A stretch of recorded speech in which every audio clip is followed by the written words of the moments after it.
I don't know why they set this in front of me. Hi, my name is Barry Botone. I'm with the TOR Project, Tribal Opioid Response for the Cheyenne Arapaho Tribes.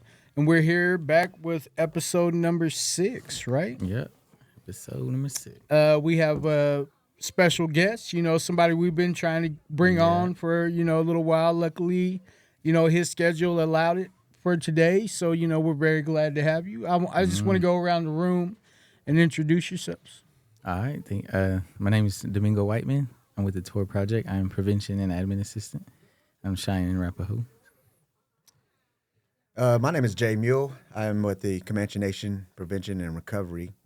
I have been serving as the interim executive director up until yesterday. But my other titles is the project director for the Tribal Opioid Response, the Substance Abuse Prevention Treatment Aftercare, which we call SAPTA, and then I've been overseeing the medicated assisted treatment that we provide there as well. And I provide a chapel, and so probably get into that a little more later. So, but I'm just happy to be here. Had the opportunity to do this morning. Yes, for sure. Welcome. Thank you for coming. And I'll welcome y'all to the All Nations Rezcovery. Or what is it? Is it just TOR Rezcovery podcast? You didn't say that, sir. But who are you? Yeah. But I'm Carmelo Revelis, the behavioral health case manager for the TOR project. What's the hierarchy? Right. Yeah. If we want to go down that lane. Well, yes. Welcome, everybody. Domingo, would you like to read the Elder's Meditation for today? Yes, sir. Thank you. Today is March 7th, and today's meditation, remember, we're in the winter stage, so March 20th we'll be starting the spring. Now, winter stage is more kind of like knowing who you are, kind of reflecting on yourself, where am I going, look it up to the elders to, advice during these winter stage times. Now, spring season will be facing the east, so right now in the medicine wheel, winter is the white color, and then it'll be March 20. When spring hits, it'll be yellow facing east. So springtime is kind of time when you implement new goals, new ideas, new careers, anything like that, etc. So today it comes from Hunbat's man. He's Mayan. He says, we are responsible for the condition of the earth. We are the ones who are responsible, and we can change that. If we wake up, it is possible to change the energy. It is possible to change everything. The environment we want outside will be created by the mental pictures we have inside our heads. We must have the right environmental picture as well as the right values. These values will give the mental picture its true meaning. If we respected Mother Earth, we would not throw garbage on her, nor would we put poison in her. We will not misuse her in any way. Mother Earth is like she is today because of the mental pictures of previous generations, as well as the mental pictures of our own generation. If we want the environment to change, each individual must change their mental picture as within, so without. Great Spirit, today, let me be alert to your guiding voice. Ooh. Mm-hmm. Okay. I just want to get a little bit from everybody on what this meditation means to them. But with me, my little girl a couple years ago, before I was in recovery, she gave me this piece of paper and she wrote on it, and it said, be the change that you want to see in the world. I mean, she's 9, 10 years old back then, and it kind of just stuck with me ever since. And I'm like, wow, this little girl can, already, say something to inspire me, and that kind of stuck with me the whole time I've been in recovery. And then, going through my process, realizing that the change has to be within. Any change that I want to see in the world, it has to start with me first. So, so being able to be here today and speak about these things, that's it's been a huge part of my recovery, and I enjoy these things. I enjoy recovering out loud. I enjoy having the chance to be able to speak about what helped me, because the amazing part of recovery that I like is all the bad choices, all the bad things that I've ever done in my life can be used to save somebody else's. That's amazing to me. And it also makes me think that things didn't happen to me, they happened for me. So I can use these experiences, to help somebody else change their life. And ultimately, that's kind of like, the change that I want to see. I've learned that it has to come within. So, y'all know me, I can go on and on for Yeah. hours, so I'm just going to pass it over to Domingo. What do you think about the meditation? Oh, what I think about it is how it talks about, waking up in the morning and feeling that energy, because, it starts with you, and as a father, waking up the kids, getting ready, make sure everybody's got everything, and after, burn some cedar, get it going, I kind of prayer for everybody, because going on the road, the dangerous highways, the wife and kids going to school, there's always a lot of dangerous stuff. So that kind of, waking up in the morning, that energy, and I want them to be, a good blessing going on there out the door, for the day. So I think that really stands out to me. And also like the mental picture of having, the environment, the picture of like family, friends, that you have at the house kind of, and just keeping that, kind of help reminding you to, that staying recovery, staying right, reminding you, I learned from an elder, like trial and error, keeping up, even motivational quotes on the wall, stuff like that I can keep every day, just looking at it and reminding yourself, to not be that same old person he was, stuff like that. There was just some little things, and so that's what kind of this meditation kind of brought to me today. So, pass it on. Yeah, I agree with both of you. And what stands out to me in the reading is where the writer discusses the responsibility or the accountability for the environment. And that's what we simply are. We're just simply stewards. We manage it. We take care of it for the future. And it relates to recovery because that is the foundation of recovery. First of all, we have to take accountability. We have to take responsibility for our behavior. We can get sober, we can get dry, but once you do that, what's the next step? There's all these behaviors. There's all these issues that we have to address. So once we get the alcohol and the addiction out the way, now let's deal with the real problem. Let's deal with the real behaviors that got us into our situation. And so, we have to address that with responsibility. We have to take accountability for our own actions. Or we can continue on going with the behavior of minimization. We can live in denial, or we can blame. We can blame our upbringing. We can blame society. We can blame the white man. But when it comes down to it, we have to take accountability for us to get anywhere. And so that is a big part for me, is to always to take accountability for myself. There's nothing I could do about other people. Yes, there's a lot of issues that people have, but I can't help them unless they help themselves. I can just be accountable for myself. I can look at my issues, my problems, the things I need to deal with, and be responsible to that. It reminds me. Where I work, I do a batterers intervention program for domestic violence. So I work with men who batter, and it never fails. You always see that behavior: minimization, denial, blame. And then you see it in recovery as well. But that behavior always surfaces first.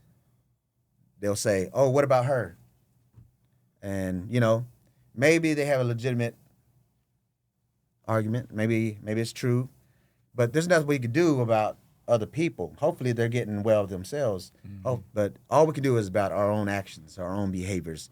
and deal with those our own issues, we have a responsibility to get well, and we have a responsibility to our people. We have a responsibility to our families, our tribes.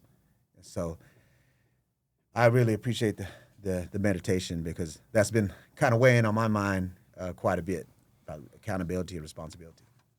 Thank you. Thank you. That Thank I you. like that. Yeah. Mr. Revelis. Oh,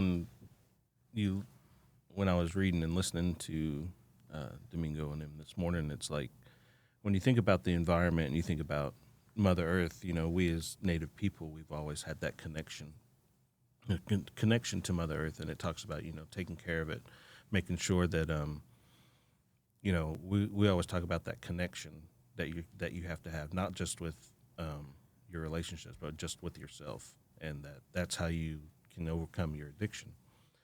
So when you talk about the connection to Mother Earth and stuff, I think about it, in the three aspects of life: your mental, your physical, and your spiritual ways that that you can go about it. And so when you're taking care of that, you're able to, try to overcome things, what seems like an easier manner, but sometimes, it's a little harder than you want it to be. So when you think about that connection, and like you guys were all saying, that's you have to realize that that whatever it is you're going through, it is like a responsibility. It is, there's an accountability for it. There is, you have to recognize it, and in order to have that, sometimes, that recognition of the environment and things that you're in, like if you think about it, the meditation's talking about, poisoning Mother Earth and things like that. If there's that connection, then you're going through addiction, or you're going through whatever it is, you're poisoning yourself, and in turn you're poisoning, the environment that you're in. And so when you're thinking about all that, you got to make sure that you're holding yourself accountable for all of that. And and whenever you're holding yourself accountable, you're able to control your environment a little better. So that's how I was thinking about it today. Well, thank you. Thank you. Those were all good responses. I really like yours, Jay. That's a big thing in recovery, And, I want to speak about, whenever I first met you, I want to say I met you at a funeral and you were preaching. And I was, you the way you carried yourself really, really impressed me. I just thought like, wow, like this, he seems like a very good man. And then I got to meet you and, you've been, I hear your name all the time, around Lawton and, with different, organizations, and, you dance with Domingo on, and I, to me, it's like, like you're a great role model for a lot of young natives, so I think that's very important too, in our communities. We need more people like you, fighting the good fight, and, I just want to, thank you for all the service that you've been doing for, all our Native people. That's a very big deal to me, or to all of us, just somebody who's willing to stand up for our folks, and I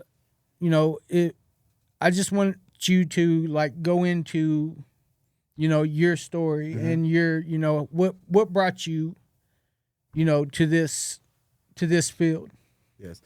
Well, I appreciate what you shared and said, and since you brought God into it, God allowed this to happen for me. He had to intervene in my life, because it wasn't my own power, it wasn't my own abilities.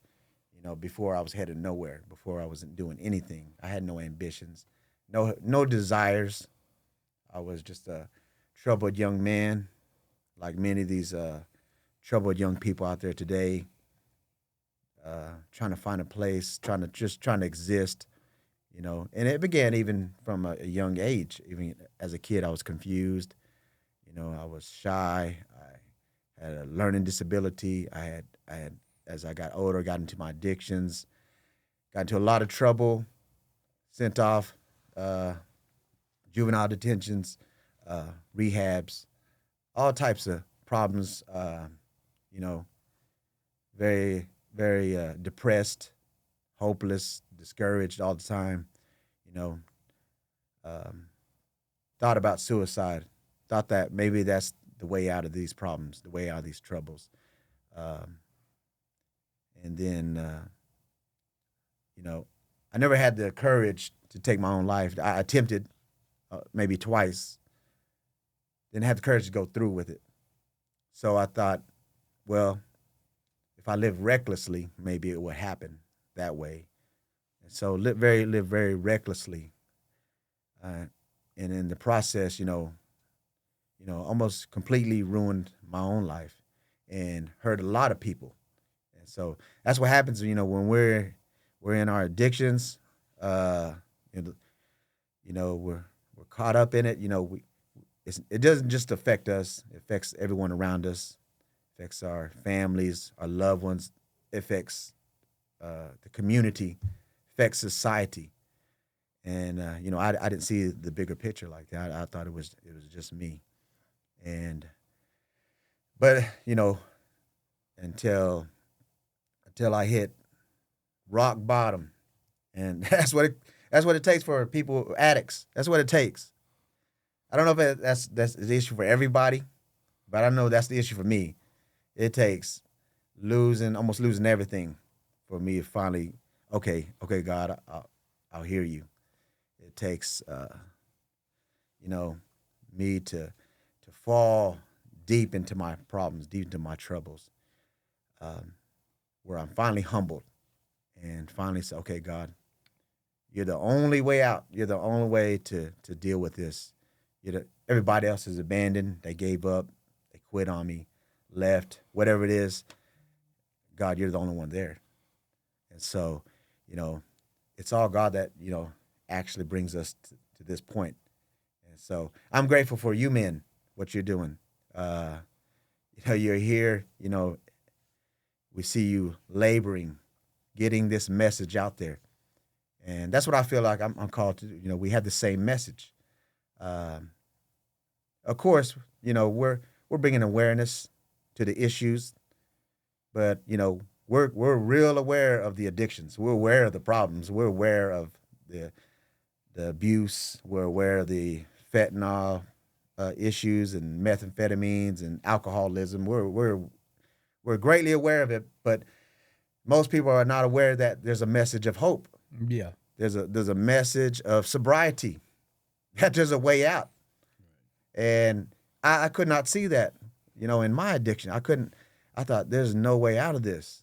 There's So I remember I would go to treatment and I was just going through the motion, just because I was court ordered. Okay, I grew up in the system, so I can follow orders. I can go along with the program, do what I have to do, get my certificate, show it to the judge. And so, that's what my plan was to do. I never planned to get right or anything like that. And so, I just went through the motions. I would go to, the treatment I went to, the first one, I think was with the Choctaw Nation. And we had they say 90 meetings, 90 days. Mm-hmm. I think I went way beyond that. We was morning, we had a meeting, first thing morning, we would run it ourselves. Afternoon, we either run ourselves or we go to a meeting somewhere in town. And then evening, we'll have a meeting. So at least three times a day, wow. But the thing is, I would sit there and hear these people's stories, but I wasn't really listening. I wasn't really paying attention. I didn't have a problem. I'm not like these guys. They've been in their addictions yeah. for so long, and I'm just doing my time. And so, but coming full circle, after years later, falling back and relapsing, falling back into trouble, finally God intervened. God straightened me up. He gave me a new life, gave me a better life, better way of living than I had before. I don't know if y'all know, but I used to work here, the same building. My Yeah. office is right next door, Wow. and it was very short. Man, my background got me out of here quick. Everybody's strict on the background here. Like, man, they was trying all they could to just keep me here, move me here. Nope, background, nope, here. So, but I enjoyed my short time here. But I did do a session of filming here, and it was called The Excellent Way. Yeah. In the scriptures, Paul talks about there's a more excellent way. So I always thought that was a nice phrase, the way he put it. There's a more excellent way of living than the life we've been living. And that's what I, want to share with people. There's a better way of life. Oh, yeah. We want to share with these young people. It doesn't have to be this way. There's a way out. I've never noticed, because I didn't pay attention in A or NA, in there they made promises. If you work this program, if you follow these steps, get a sponsor, you can have sobriety. I was like, is that easy? You do that? It's not easy, but that's the promise, and it's true.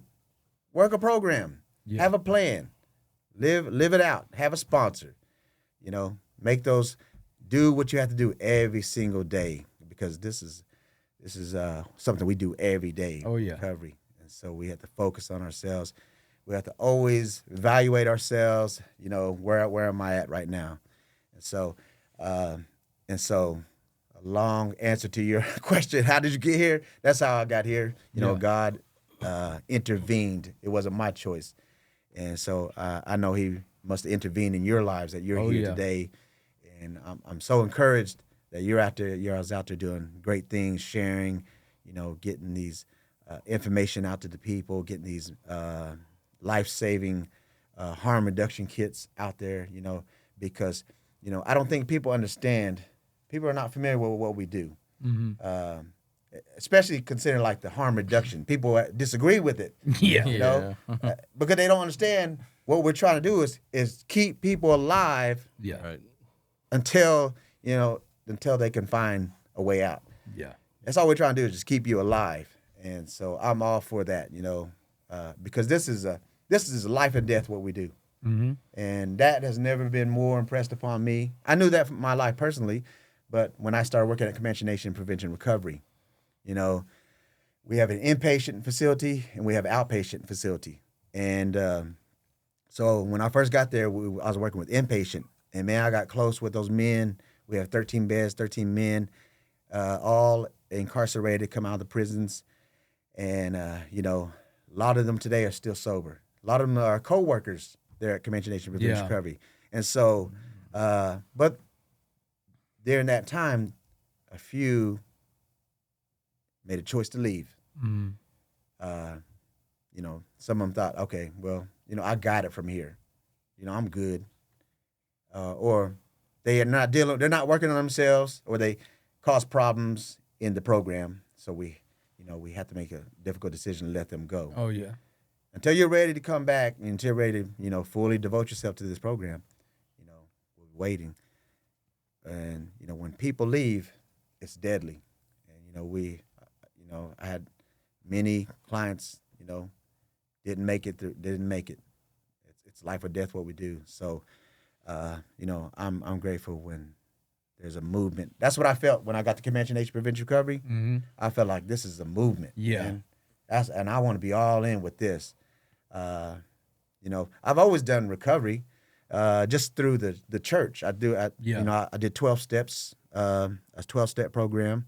I did Celebrate Recovery. Mm-hmm. So I always know the issue here, that the foremost issue we see is drug addiction, alcohol abuse, and I want to address that issue. Mm-hmm. Support the people who's trying to find help. And so, I pastor in Gary, Oklahoma, so I'm very familiar with the area. I pastor in Hammond, Oklahoma, and the same issue, same problems. You never wouldn't think Gary just a small little town, population maybe over 300 or. But man, you go there through 3 o'clock at night, man. Yeah. It's like a little New York Whole City. different world. Yeah. Mm. I used to go through there at 3 or 4 in the morning, just tend to things at church or whatever. And man, I would just have conversations on the street. You know, people just come up to me. You know, people in their addictions, they would come into our, off the streets when we have a service. They come in. You know, so long as they don't disrupt or anything like that. You know, Yeah. they can sit in. And so, we tried to help them best we can. So, God has intervened in my life. And, I like what they say in the AA. I didn't notice back then when I was in treatment, but I like that phrase where it said, God is with AA. And I believe that, he's with us. For sure. So I appreciate you, men. And, I'm just free, feel free to, whatever you want me to share today, I'm willing to, go into it. Yeah. Would you like to tell us more about the programs down there in the Okay. Comanche Nation? Yeah. So as I said, we have an inpatient, and that's right now we're waiting for a bigger facility being built. So we anticipate it be even larger.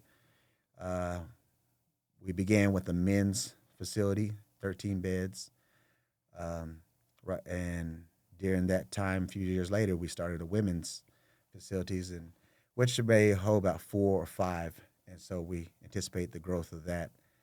And so there, we of course provide substance abuse classes.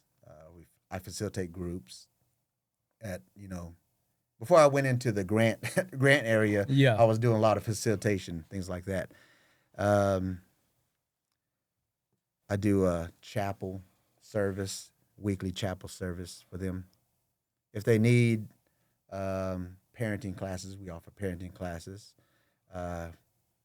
Some may have domestic charges, so we provide the BIP, Batterers Intervention Program, for them. It's a year-long program, at least a year long. We've kept others, as long as they needed. Yeah. We want to make sure that that they succeed. And I'm not sure of the statistics, but being there, I was like, man, I've been around a lot of treatments. There's no treatment like this. The retention rate, I'm actually seeing from a spiritual miracles. Yes. Now, I'm a preacher, and I believe God. I know God works miracles. I'm aware of it, and I never seen it to the extent. Even at my church or in my ministry, 20 years of ministry, where I am seeing it for myself. God moving in men and women's lives, men who people have given up on, men who were down and out alcoholics, whose health has deteriorated, whose society has given up on, who have been repeat offenders in prison. And he took these men's lives, women's lives, and he transformed them. Right before I just could not believe what I was seeing. And families getting restored. And I thought that was such a beautiful thing. Man, we want the families back together. We want the children back with the mother. And we'll do all we can, go to courts with them. We'll let the DAs know, hey, they're doing well. We're working with them. Just don't give up on them. Let us do what we can for them. And so I had the wonderful experience of seeing all this take place, and I was like, man, I want to be a part of this. I want to be a part of this movement. I want to help as much as possible to continue this work. That now these men and women, same men, same women, work where we work. They're helping other clients. They're going out into the community. So it was just a wonderful thing just to be a part of that. And then, not only when they graduate, we provide aftercare. So I'm the project director for the substance abuse prevention, treatment, aftercare, and so before we also have reintegration, we have reentry as well as a support, and they was also doing aftercare previously, and then it turned into my grant, and so previously was a few years of aftercare, finding them housing, assisting them, helping them find employment. They was helping them get driver's license reinstatement, setting them up for success. Yes. Because they need these basic things. We can't just graduate like when I went to treatment and then throw you out there. Yeah. I don't have no GED. I don't have education. I don't have anything. And that's one of the things I did. I have started the GED program as well.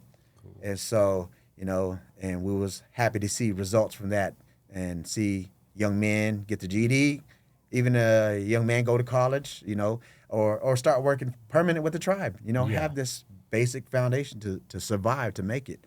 They need that education for aftercare. And so, we really encourage the GED if they didn't have any type of education or formal training. And so, we take them right along with us, our staff. We have trainings. Of course, we do the PRSS.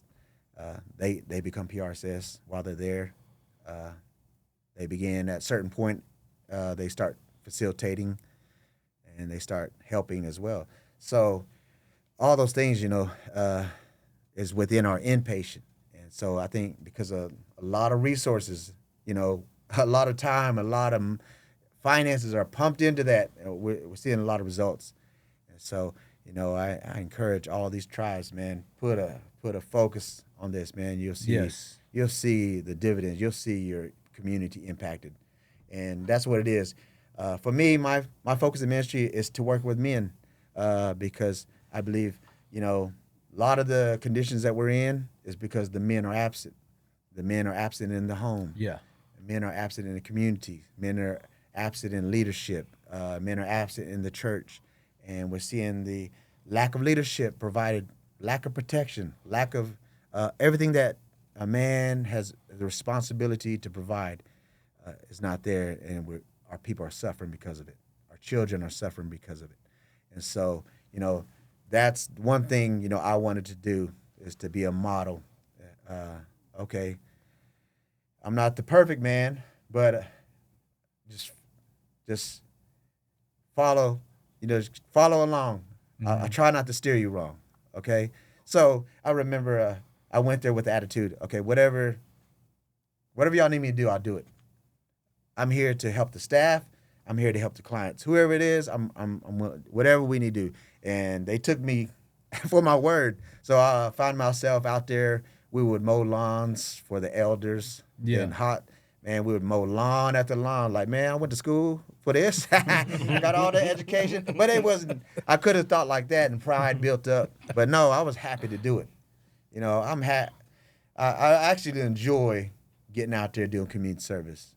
Except when I was court ordered to do it. When I was court ordered, man, like I had I don't know, thousands of hours, and I was sitting in the kitchens for free, scrubbing dishes.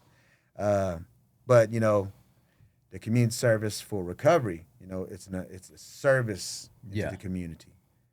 And so that's what I want those men to say, look, if they look at me, hey, he's out here mowing alongside with us. He's willing to do the work. This is how it should be. A man should work. A man should provide, protect. A man should do what men are expected to do. And so just basic things like that, I wanted to kind of provide a model for that. Be spiritual, seek God in your life, work on yourself, take accountability, take responsibility for who you are. Because we need those men. We need more men to step up.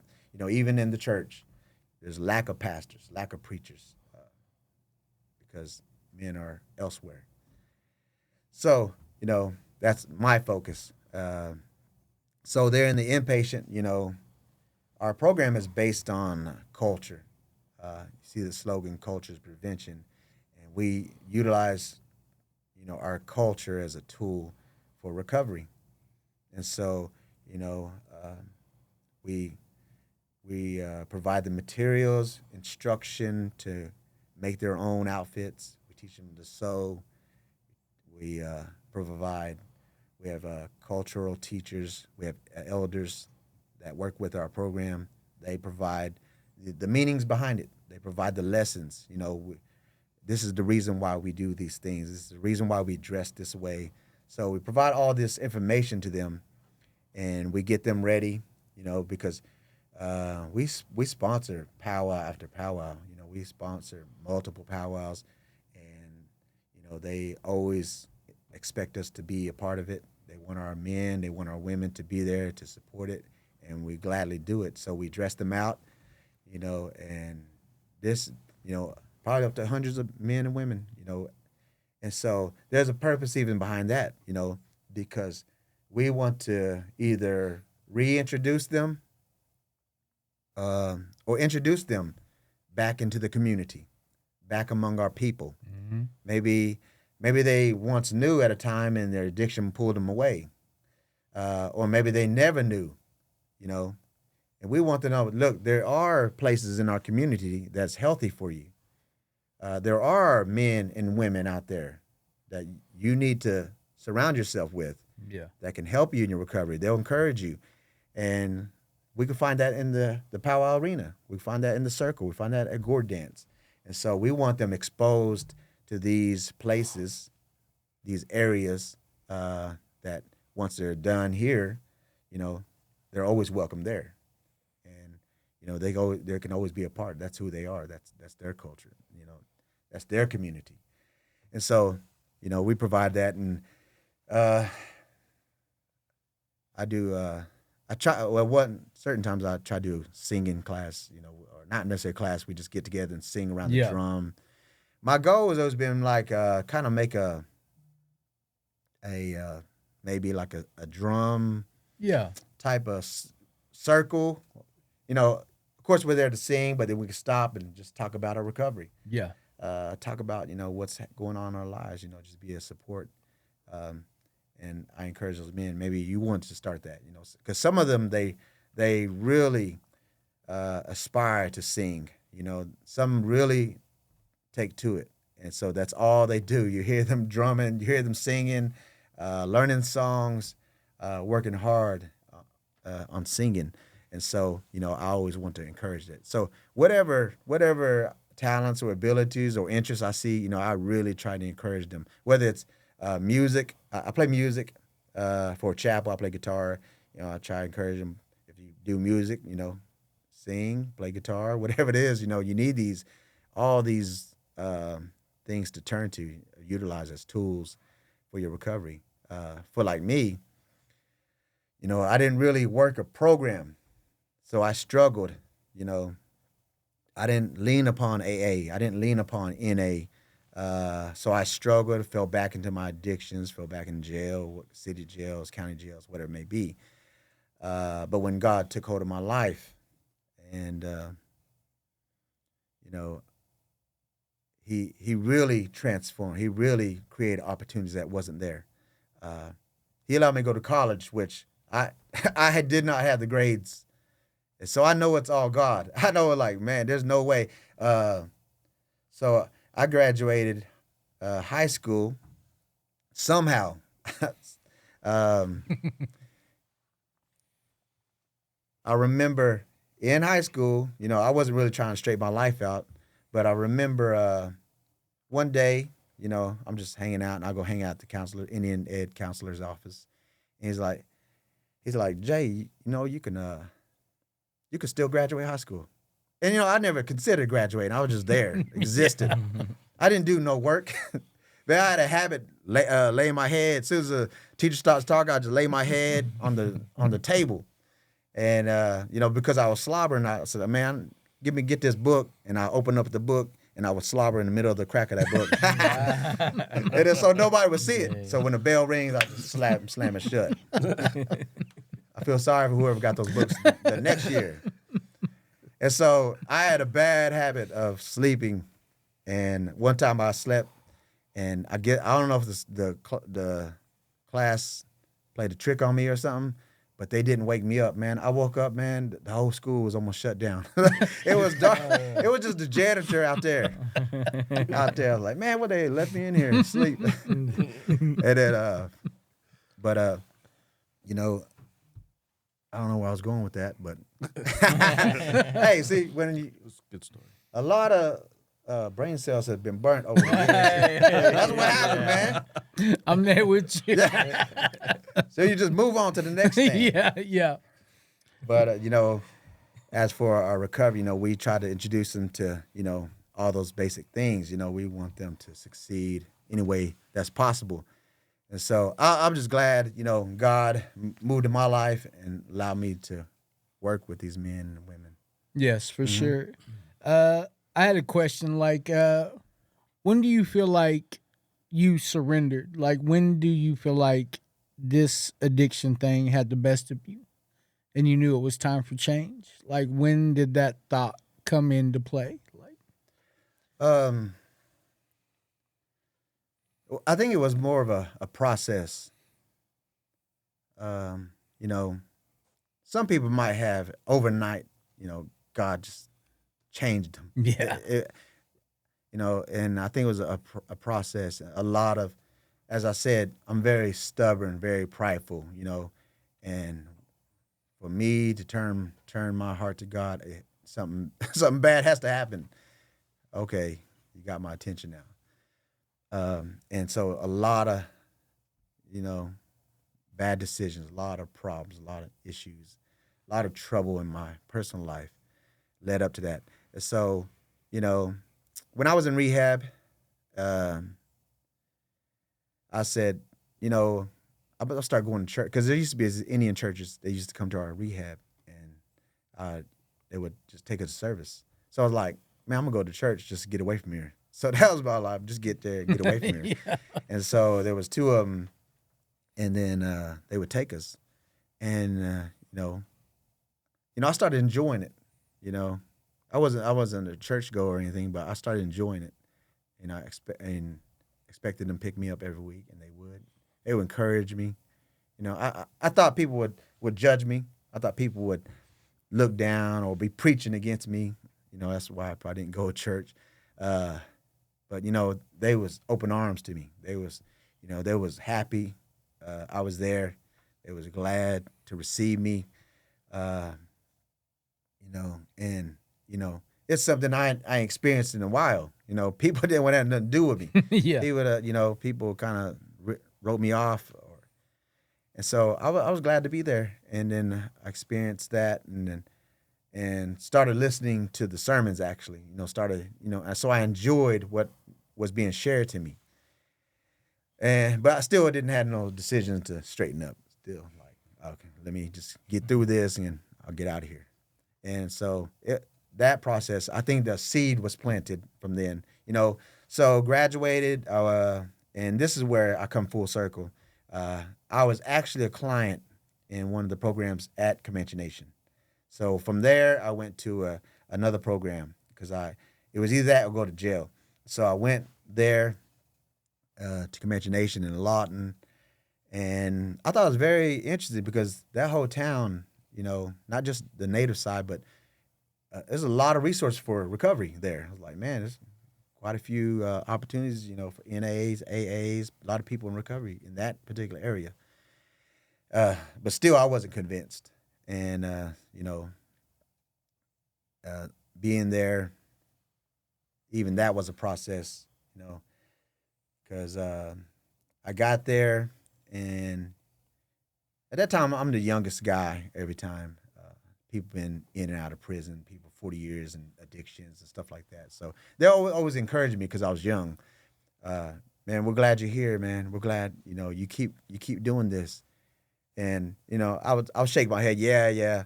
But deep down inside, I wasn't going to straighten up. I felt bad. Like, man, dang, they think I'm going to live right. They think I'm going to straighten up. That wasn't my plan. Like, and so, you know, they didn't know that. They just thought I was there, you know, on my own.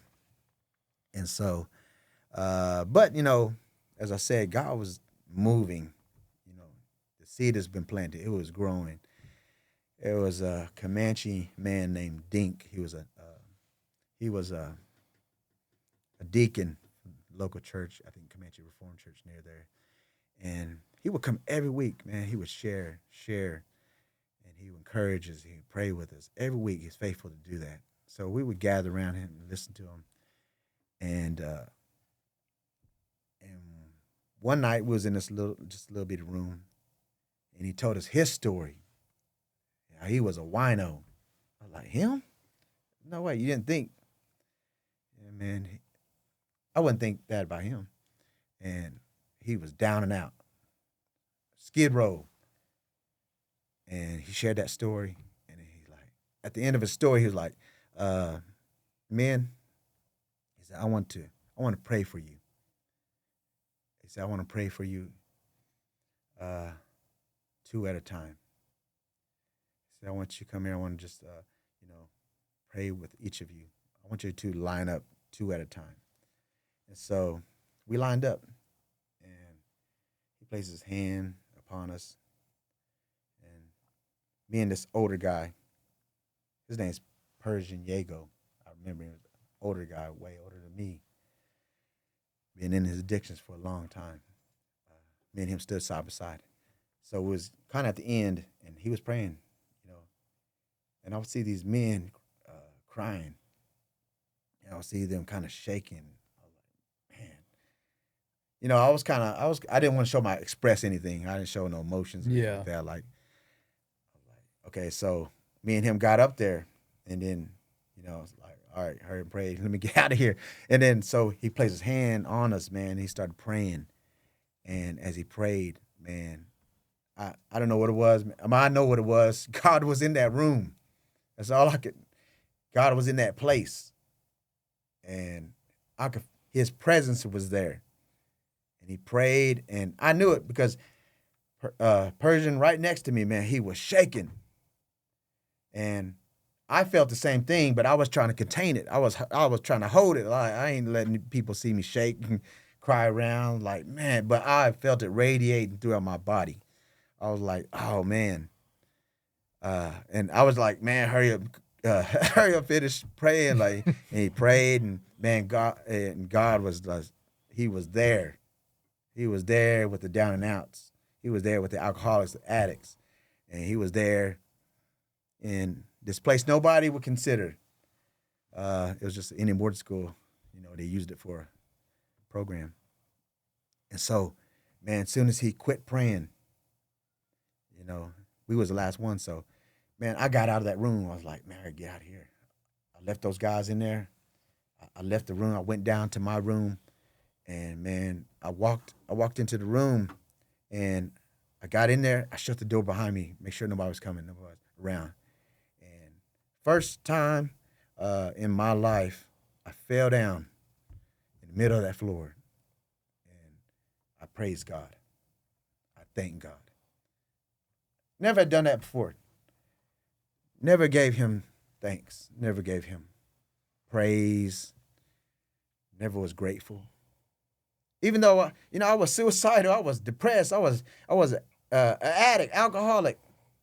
Life was falling apart, and I'm sitting in the middle of the floor in rehab, praising him, thanking him for who he is. And man, I believe in right there. That right there, I knew God is with me. God is there, man. I need to turn my heart to him. Still wasn't convinced though. I graduated, went on, relapsed, back in jail, back in my addiction. Remember sitting on the porch one night in the middle of the night with my cousins, friends, right after I got out of jail. And we're just sitting there drinking. It wasn't fun. We're just sitting there drinking, like sitting in the dark, sitting on the steps.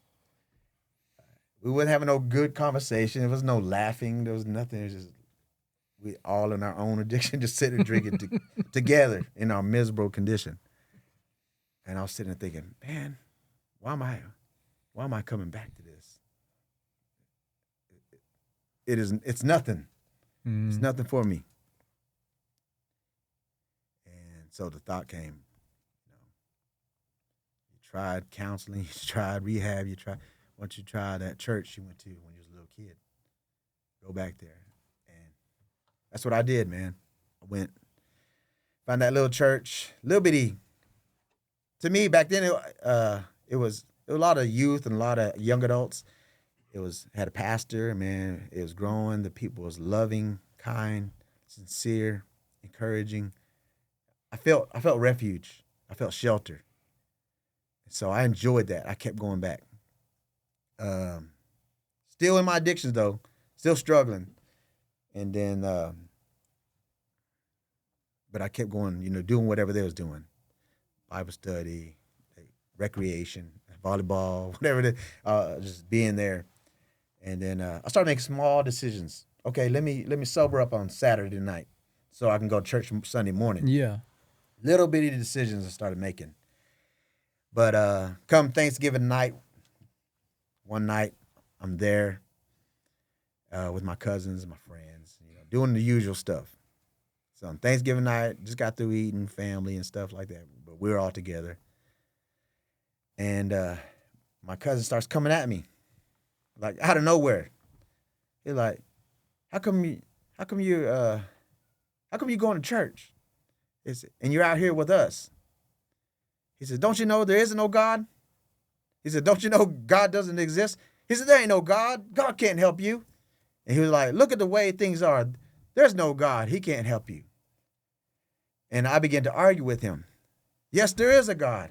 I believe there's a God. I encountered God when I was 7 years old. I got saved when I was 7 years old. There's no turning from that. I made that decision. I wasn't an alcoholic then. I wasn't a drug addict. I wasn't stealing. I wasn't robbing people. I wasn't fighting or in trouble. But I knew I needed God at 7 years old. I needed forgiveness. And me and him was arguing whether God exists or not.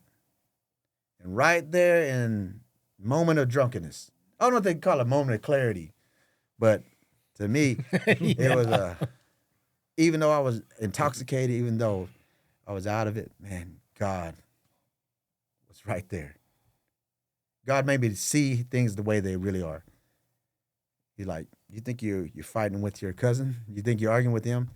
Your battle is with me. You resisted me. You reject me. Turn your heart to me. Man, I was convicted right there. I made a decision right there in the midst of that argument, midst of that party, drunkenness. I'm going to give my life to God. And I made a decision. I said, man, I got up. I walked out toward the door. I turned to my cousins, turned to my friends, who all I knew, I grew up with them. And I don't know why I said this, because I tried to quit drinking before. It was, I just became a laughingstock. Oh, you'll be back. But I turned to them and I said, I'm never coming back to this life. Walked out, shut the door, went home. And it's been that way ever since. 20 years, over 20 years, sobriety, that's what it's done for me, So I'm grateful, for everything that he's done for me, and grateful to be here today, be able to even discuss this issue, discuss recovery, man. Needs to be more people talking about the more opportunities. We got to get that message out there. Yes. There's an enemy opposes that. We got to get that message out there. Hey, there's hope. Don't give up. Don't quit. There's a way out of it. So you and I, we know that. Yes. Mm-hmm. It's an amazing story. You have an amazing testament. I mean, I knew it was going to be something special, just by the way you carry yourself and the way I see you relate to people. I think that's very important. Did you see yourself being a pastor? No, that was definitely not part of the plan. Yeah. Okay, God, I'll get sober. I'll go to church. That's it. But that was a process, Some of your calling, God chooses to use people to confirm. He'll use the church to confirm. And it was just our pastor stepped down. We was without pastors. And I knew Indian churches, have the issue of being pastorless. And so, but visiting preachers or people that would come through or deacons, they said, "You ever thought about preaching?" No, never thought about that. And it was just like little seeds they would plant. I couldn't escape that. Yeah. I was like, man, there's no way. Nobody's gonna take me serious. Nobody's gonna, I dance, I sing. They don't want that in the Southern Baptist Church. Like, I don't know if they're gonna accept me. Look at my past. Look at. Especially that was in my hometown. Look, I really messed up. I was making the news. I was tearing it, man. I was like, there's no way. I don't know if that's possible, God. Telling God this. Yeah. And that just stayed with me, man, for a long time. And then, kind of, it was just a thought. And then I take the youth. I work with Cheyenne Arapaho Baptist Association. Yeah. And so we always take a lot of youth to the Indian Falls Creek camp.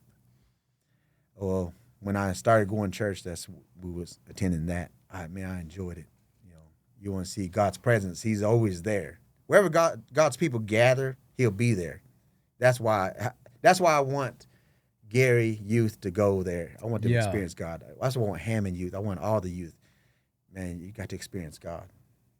I want them to encounter God the way I encountered him.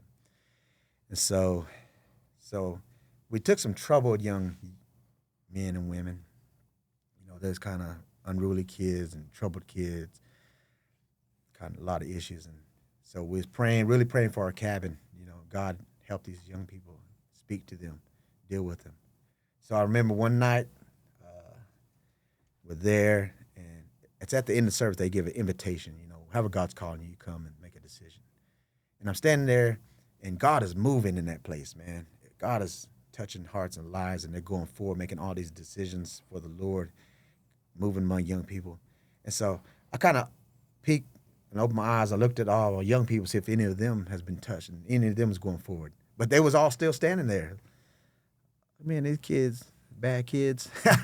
Yeah. So I was sitting there, and then, man, God started speaking to me. I was like, I don't need to go down there. I'm good. So like, he told me look around. I looked around. I said, God's moving, man. And he said, look down in front. And during that time, it was a little ways back. There was a lot of preachers. Man, across the stage, all those preachers were lined up, waiting to pray with somebody. All the way, Indian preachers. And when God told me to look down there, and the first vision that I had, when I looked down there, it was warriors lined up. Like, that's the picture I had. Like, and it was different tribes. They're in their full regalia, their war clothes on. That was the image. And I saw that, and I looked around, looked at my guys, and he's like, there's a spiritual battle taking place. This is a battle we're in. What are you going to do? That's the question put on my heart. What are you going to do? I knew what God was saying. Surrender your life to me. Come forward and be a preacher. And man, I was like, man, you sure, God? I don't know. Came up with excuses why it could be done. Sadly, I talked myself out of going forward that night. That first time God made the official call over my life. But man, I couldn't shake that. God's called me to the front lines. God called me to battle. God wants to use me, somebody. So, it's probably about a year of running, year of kind of like trying to ignore that call. God was patient. I struggled spiritually during that year, man, because I wasn't obedient. I wasn't where God wanted me to be. That's where these men, they're in trouble today because they're not where they should be. We're hoping we try to get them there. And so about a year, there was this little bitty revival going on, storefront church, hardly any people, man. I just wandered up in there, hanging out. God placed that call on again. Surrender. Come. What about this? I don't care. Come on. Give your life to me. What about my background? No, come on. And so I remember I grabbed those pews like that. I was hanging on. But, man, I was tired of hanging on. I was tired of my own desires, my own will.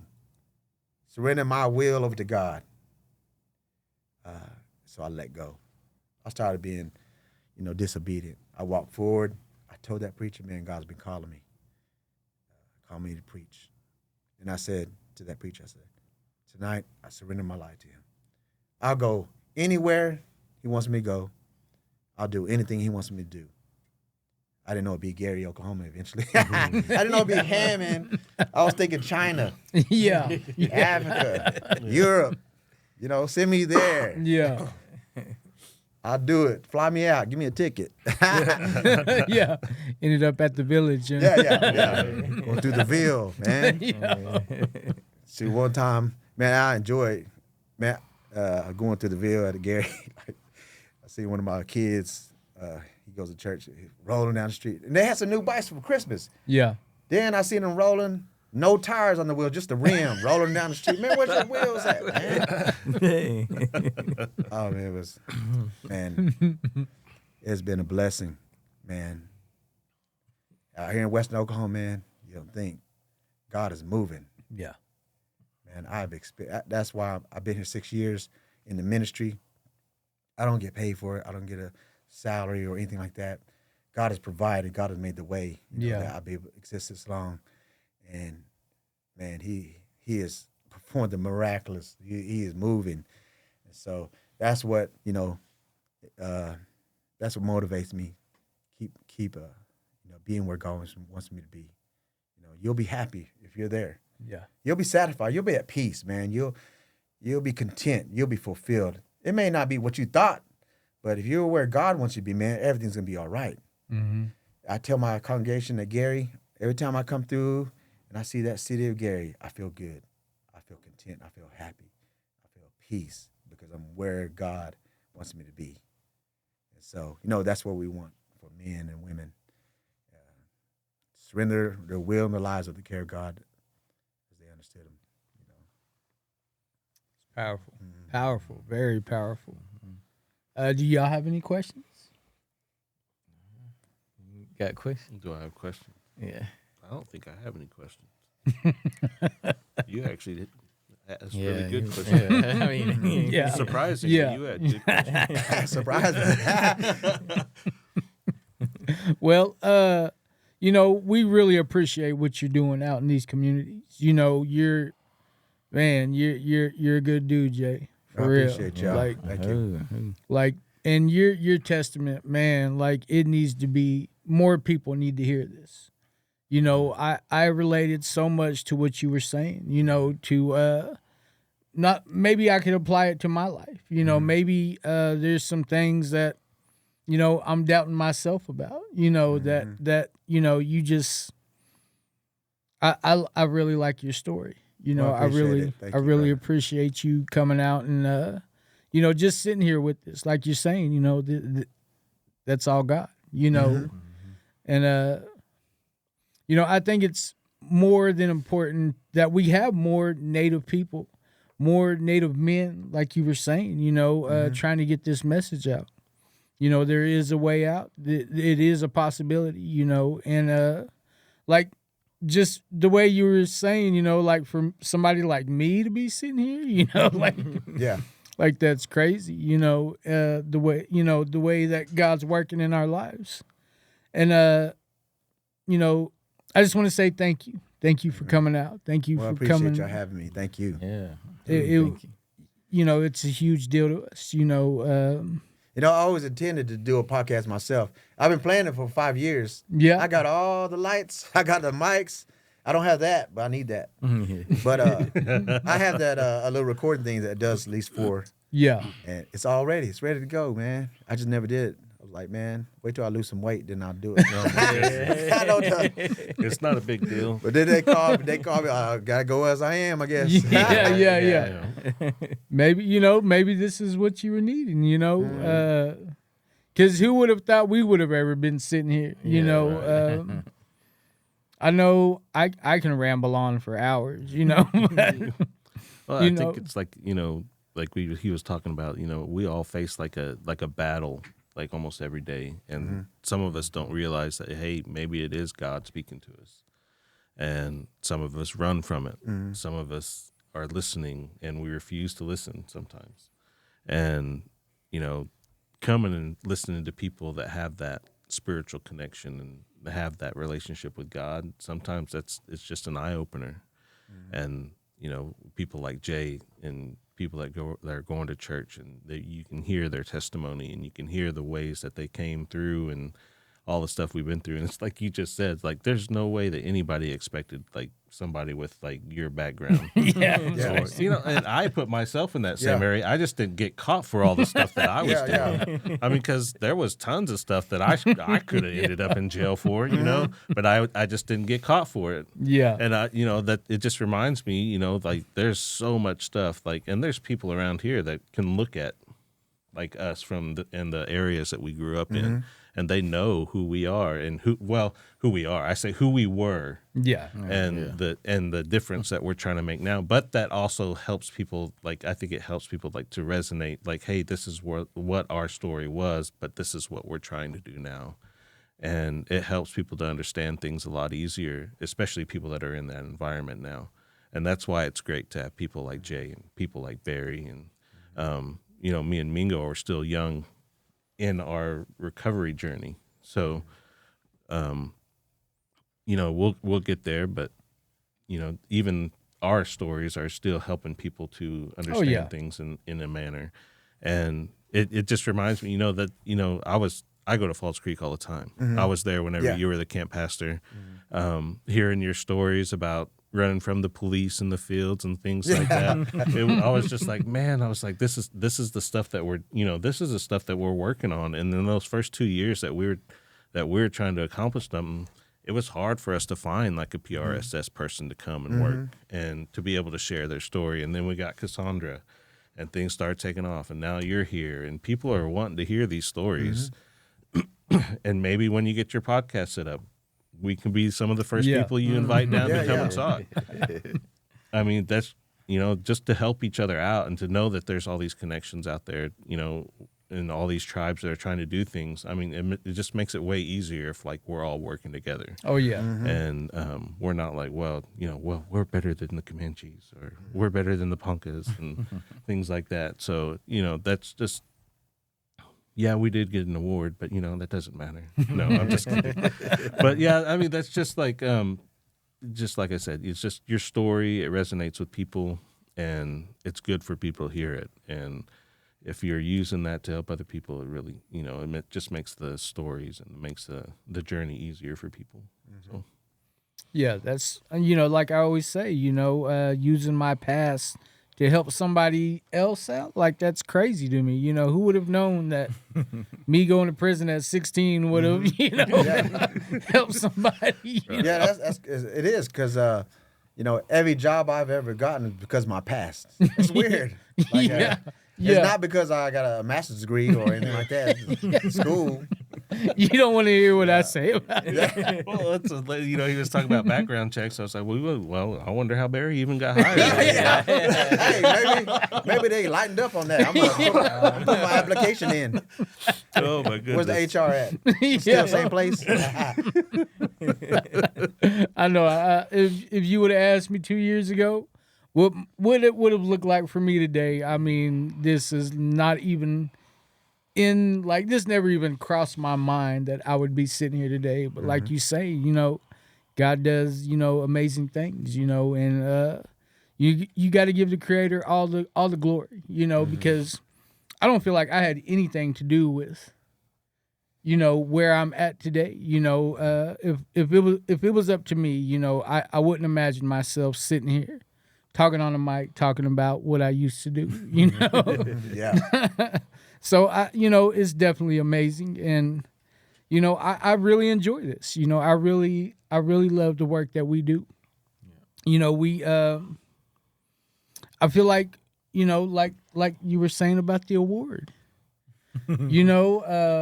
organization of the month, you know, by White Bison Inc. You know, Right. that's Well, amazing. congratulations, man. Yeah. You know, that Right. is A big- amazing. big one.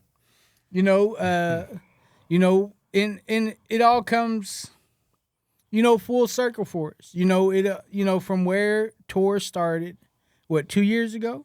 Yeah, 3 years ago. 3 Yeah, years 3 ago? years ago. You know, to where it's grown today. You know, I couldn't imagine doing this with another group of guys. You know, we definitely ain't scared to get out there. You know, if we see an opportunity, we always jump on it. You know, and we try. You know, like last time we did 2 podcasts in one day. Yeah. Looked like we didn't bathe. You know? I thought y'all was doing 2 podcasts today, and Mingo left me out. Oh, no. I was sitting in my truck, and y'all was going live. I was like, hold on, man. Nah. Mingo didn't even let me know. Called him out too. Yeah, I got on the Facebook. It's like acting like everybody else on Facebook. So I was telling Barry, I was like, Jay's on there calling him out. We were like, Yeah. well, you know, I think it's a big deal, you know, that we do, you know, and then we had another organization say that he deals with a lot of tribes. You know, he's a native-based company. What is it, the RX Destroyer? You know, he deals with a lot of native tribes, you know, and he said that we were probably one of the most progressive in the U.S., you know, like these things are very encouraging, you know, but to me, the ultimate goal is to reach the people that suffer in silence. Yeah. You know, the ultimate goal is this message getting to the person that needs to hear it? You know, that's, you know, it's cool to sit here and, you know, I love the fact that we get to get our message out there. But is this getting to the right people? You know, are we using our platforms, you know, the way that we should to reach, you know, the person that needs to hear this the most, you know, and ultimately, you know, that's why we got to keep going. That's why we got to keep doing what we're doing, you know, getting out in our communities, you know, standing up for our folks, you know. We got people losing their lives out there. Like Jay was saying, this is a life and death thing. And, you know, you just never know. You just never know. You know, like my phone rings all hours of the night, you know, and it doesn't bother me to get up and take these calls or, you know, to just give an ear to somebody who really just wants to get something off their chest, you know. And I think that's the great thing about what we do is, you know, we have a lot of empathy, you know, for these people. You know, we want them to know that we can help them find a way out.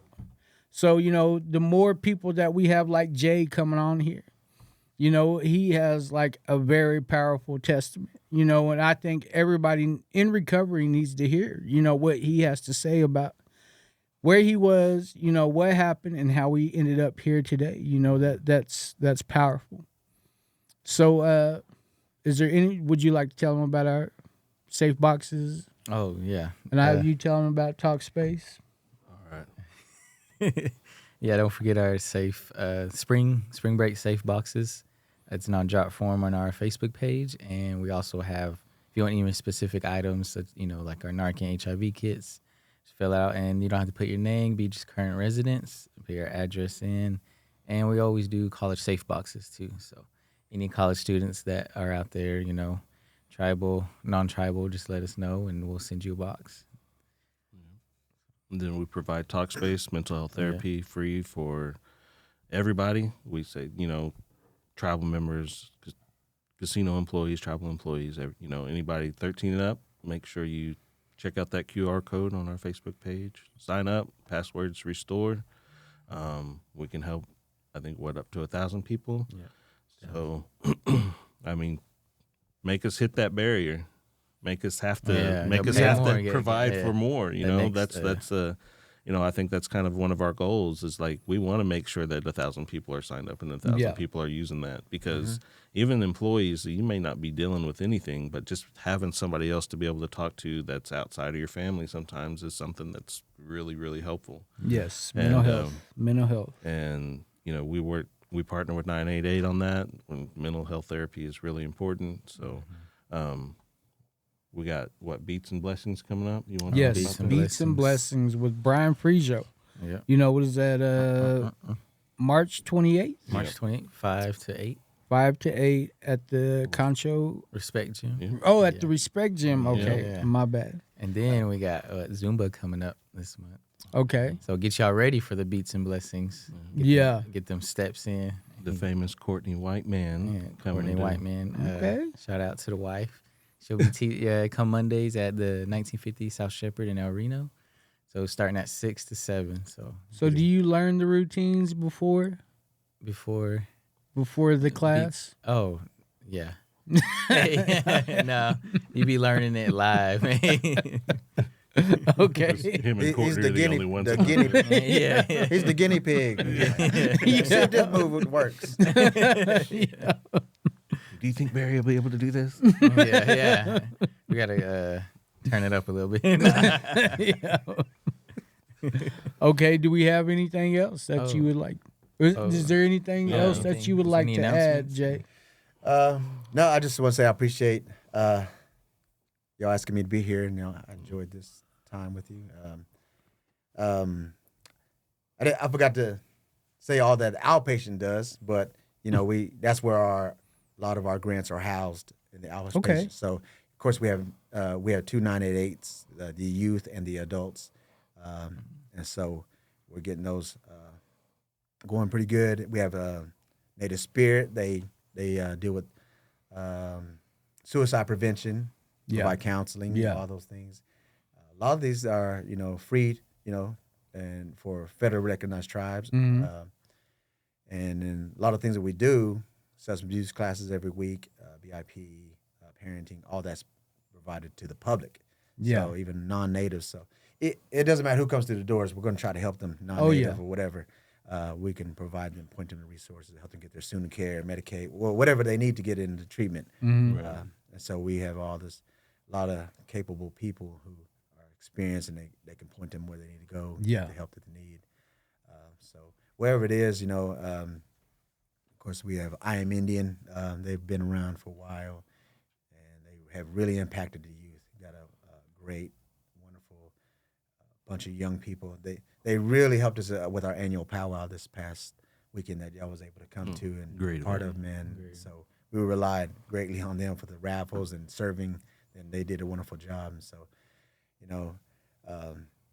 we're just happy to be here, man. Just happy to carry the message. Oh, yeah.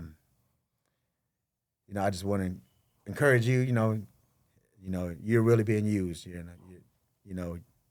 carrying that message to people. That's what we really needed. And I just want to close with one last story.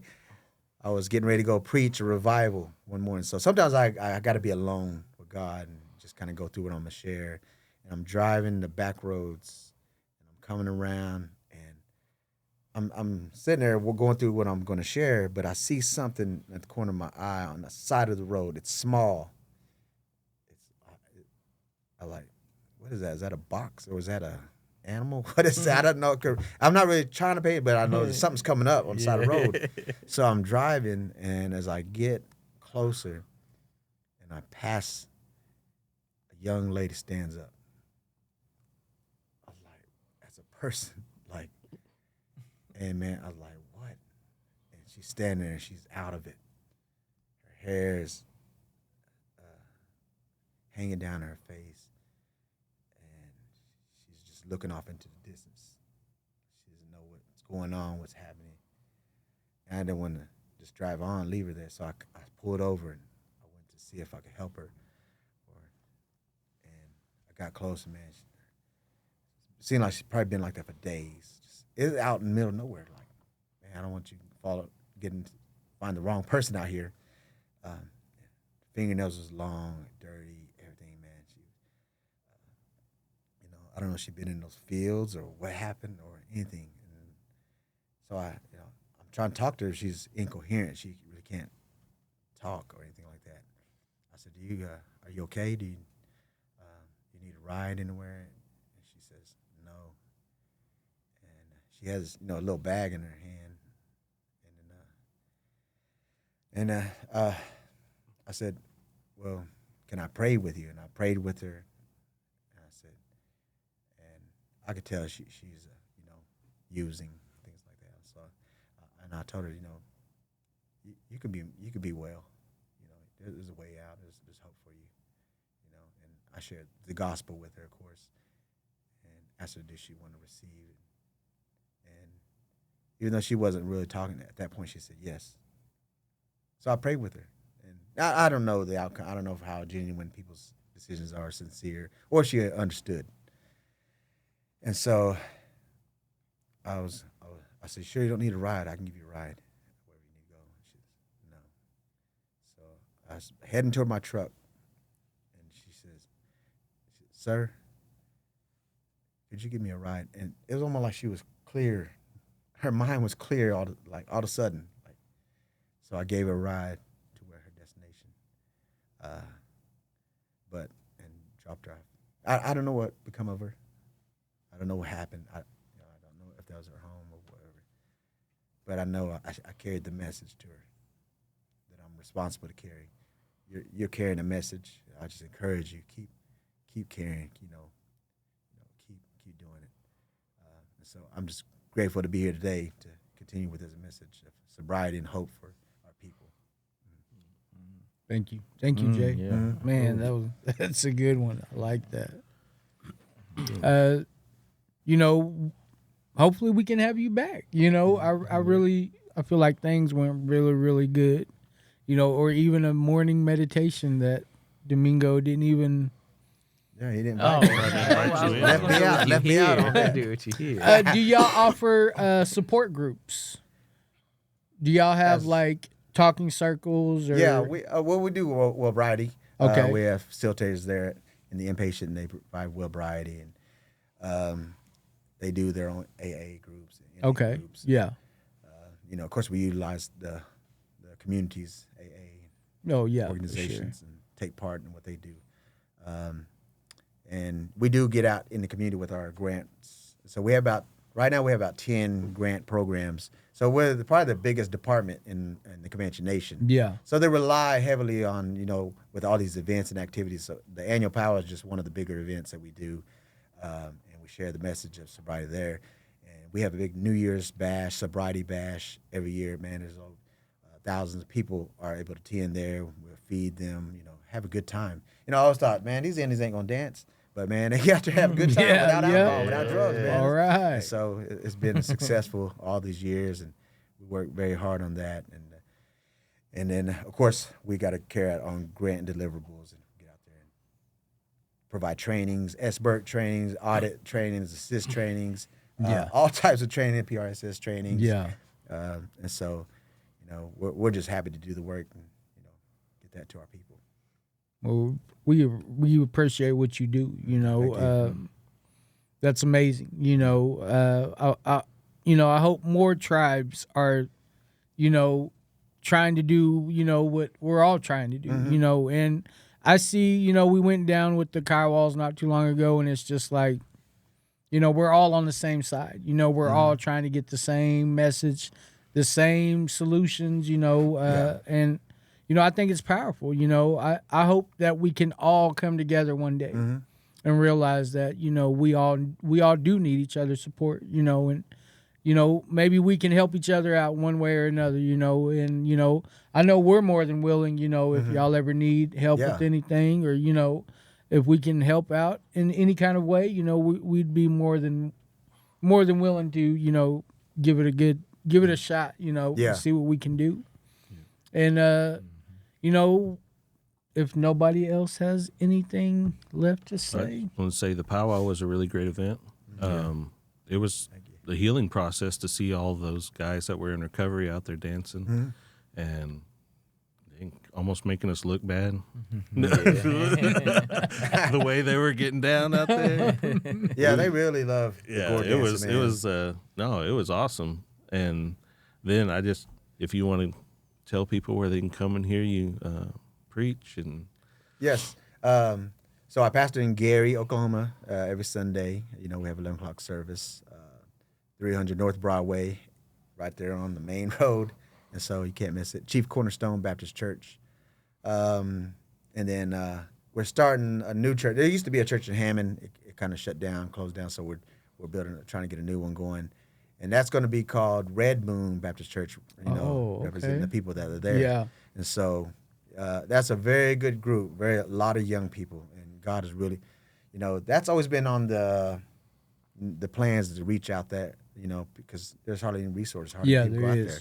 And so that's all God moving. He called us to do that. And so I remember during the pandemic, man, I kind of had I had a personal revival with myself during the pandemic because everything shut down. Yeah. And I was able to, get closer with God, have some time to myself and with God.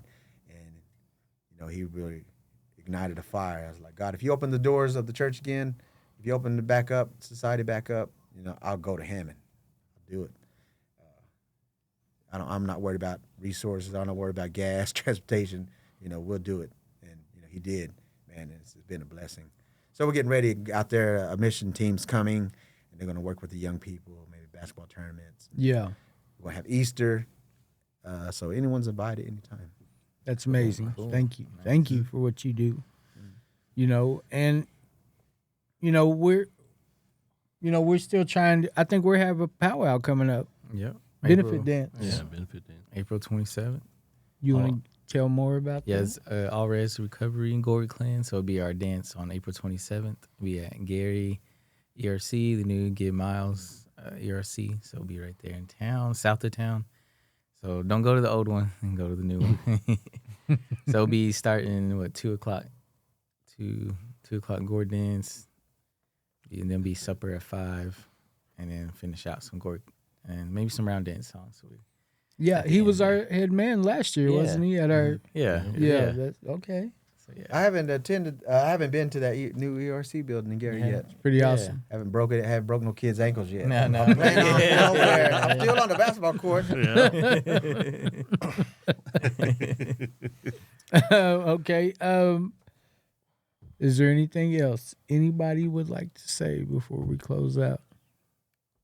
I like how you say, they always say you're the problem. You always do this, you do that, and it's like you're the problem, but you're the medicine. Yes. Like how you should. You are the medicine. Yeah. Definitely. Change has got to come within. Mm-hmm. It's got to start there. Like Jay was saying, somebody planted that seed. Actually, what it was I heard somebody talking about me. Oh. They're like, man, he really needs help. He's really struggling. And they thought I was all adamant, because we have our backs to each other. And they were talking about my brother Randy. And, he was out in California. Like, maybe your brother should think about going out there, because he's over here struggling, And I heard all of that. And it was just like, that's the light came on, And that's when I realized, that change has got to come within. So, thanks. Thanks for, I Thanks like for bringing up his same story. No. I mean, but it's just part of it, hopefully we get to do another podcast soon. I see we've been on for an hour and a half, so. Is that long enough? A little bit That's longer. long. Yeah. Okay. Close to about the longest one we've I was getting Shannon Sharp and Cat Williams status. Yeah. Start calling people out. We'll just have Mingo start dressing like shit. Well, I guess with that, we're going to close up. I want to say thank you to Cheyenne Arapaho Productions, Aho Hawk, you thanks for giving us this opportunity, and I'm thinking one day we should have Hawk on. I just thought about that. I was like, this Watch him say, I forgot to push record. Start over. Do it again. So, we really appreciate this opportunity. Thank you, Jay, Yeah. Thank for you. coming and sitting with us, Appreciate brother. y'all. You have a very powerful testament, and I feel like our native communities need to hear it. So thank you. Thank you for sharing what you did with us today. Praise God. Mm-hmm. So with that, I guess we're going to wrap it up. Aho. Aho. Oh. Next one.